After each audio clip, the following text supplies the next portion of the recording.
belajar hari ini kita masih lagi fokus kepada reka bentuk elektrik. Okey, minggu lepas kita dah belajar elemen sistem elektrik iaitu sumber, medium, beban dan kawalan.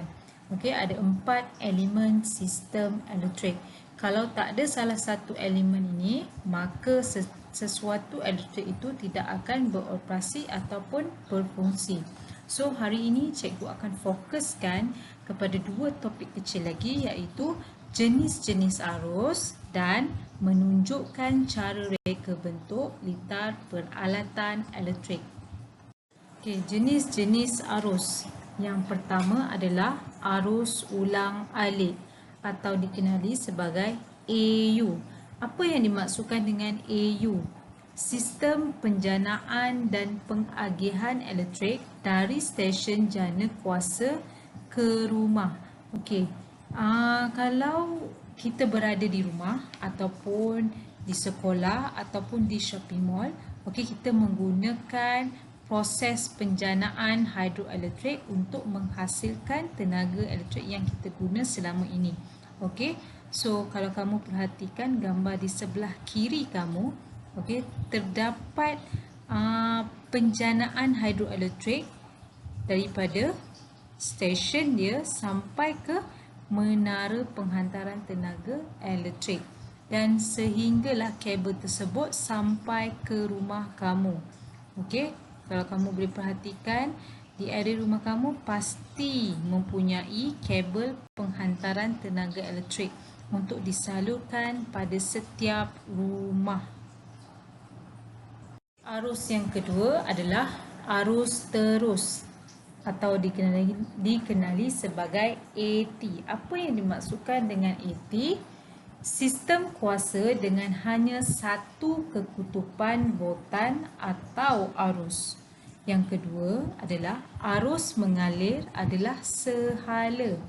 Okey, dia tidak mempunyai 2 litar. Okey, dia hanya mempunyai 1 litar yang bergerak sehala. Arus terus dihasilkan dari pelbagai sumber. Contohnya bateri, sel solar, dinamo, jenis commutator. Alright.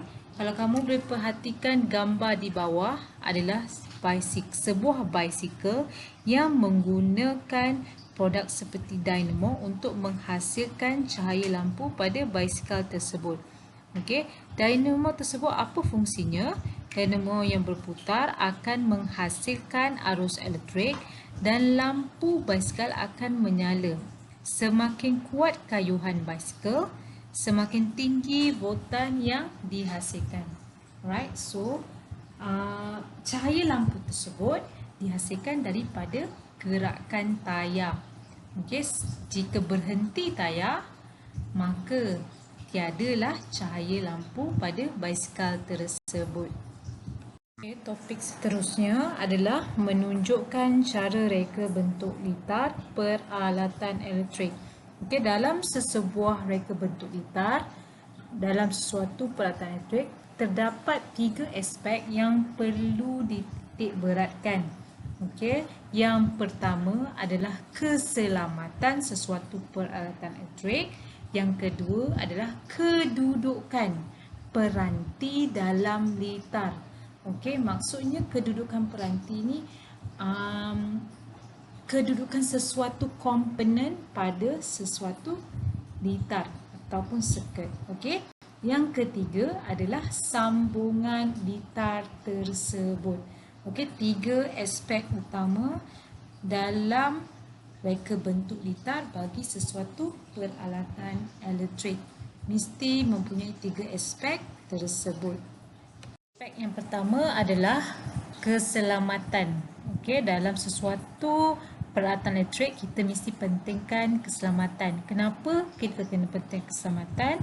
Kita dapat melindungi pengguna daripada renjatan elektrik. Okey, kalau kamu sebagai seorang designer peralatan elektrik, kamu harus melindungi pengguna kamu daripada renjatan elektrik. Okey, contohnya ciri-ciri keselamatan yang harus dititikberatkan adalah kedudukan litar haruslah tersembunyi. Okey, dan tidak dapat dicapai tangan dan tidak terdedah. Okey, kalau kamu boleh perhatikan pada gambar rajah di sebelah, okey. Gambar rice cooker, peralatan elektrik seperti rice cooker, dia mempunyai litar elektrik di bahagian bawah supaya apabila kita memasak nasi, kita tidak terkena bahagian litar tersebut dan dia ditutup rapat. Okey, ini adalah ciri-ciri keselamatan yang ada pada peralatan elektrik tersebut.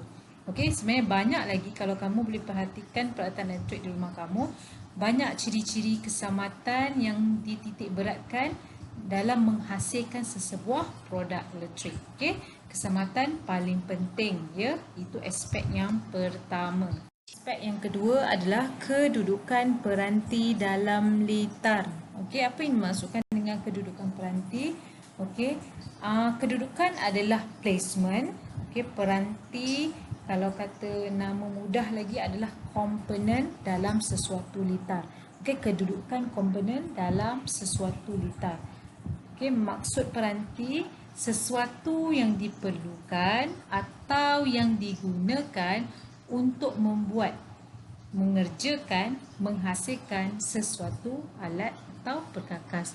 Okey, reka bentuk peranti-peranti seperti kalau kamu boleh perhatikan dalam gambar rajah tersebut, terdapat sensor tekanan, okey, sensor suhu, elemen pemanas. Okey, reka bentuk peranti-peranti tersebut bertujuan untuk menjimatkan ruang.